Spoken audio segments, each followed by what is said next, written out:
உலக அளவில் முருக பக்தர்களை ஈர்க்கும் வகையில் மருதமலை கோவில் அடிவாரத்தில் 184 அடி உயரத்துக்கு வேறெங்கும் இல்லாத சிறப்புகளுடன் மிகப்பெரிய முருகன் சிலை நிறுவும் பணி விரைவில் துவங்க இருக்கிறது.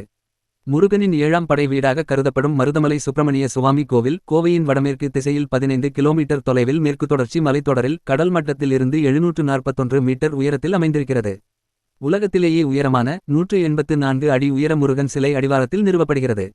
இதற்கான பீடம் மட்டுமே 38 அடி உயரத்துக்கு அமைகிறது. இச்சிலை 110 கோடி ரூபாய் மதிப்பில் உருவாக்கப்படுகிறது. நட்சத்திர அமைப்பின் மையத்தில் இச்சிலை அமையும். நட்சத்திர குறியீட்டின் ஒவ்வொரு பகுதியிலும் முருகனின் அறுபடை வீடுகளின் ஒவ்வொரு அமைப்பும் உருவாக்கப்படும்.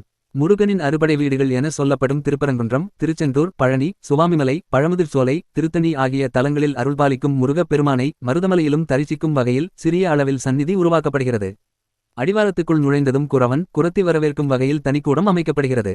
அதை கடந்து சென்றால் யானை கூட்டங்களும் மயில்களும் சேவல்களும் பக்தர்களை வரவேற்கும். அவற்றை கடந்தால் காளை மாடுகளும் காளை பூட்டிய மாட்டு வண்டியும் இருக்கும். சிலைக்கு முன் பெரிய வேல் நிறுவப்படுகிறது. முருகனின் வாகனமான மயில் வேல் அருகே நிற்கும் வகையில் சிலை வடிவமைக்கப்படுகிறது. சுற்றிலும் தண்ணீரை பீச்சியடிக்கும் மயில் சிலைகள் அமைக்கப்பட உள்ளன. அடிவாரத்தில் நிறுவப்படும் முருகன் சிலையை தரிசித்துவிட்டு மலைக்கு செல்ல முடியும். 184 அடி உயர சிலை நிறுவப்படும் பீடத்துக்குள் முருகனின் அறுபடை வீடுகளின் தல வரலாறு கண்காட்சி அமைக்கப்படும். அதை சுற்றி பார்த்தால் ஒவ்வொரு தலத்தின் வரலாறு சிறப்புகளை அறியலாம். இனி மருதமலை முருகனின் அவதாரம் உலக பக்தர்களால் போற்றப்படும் என்பது உறுதி.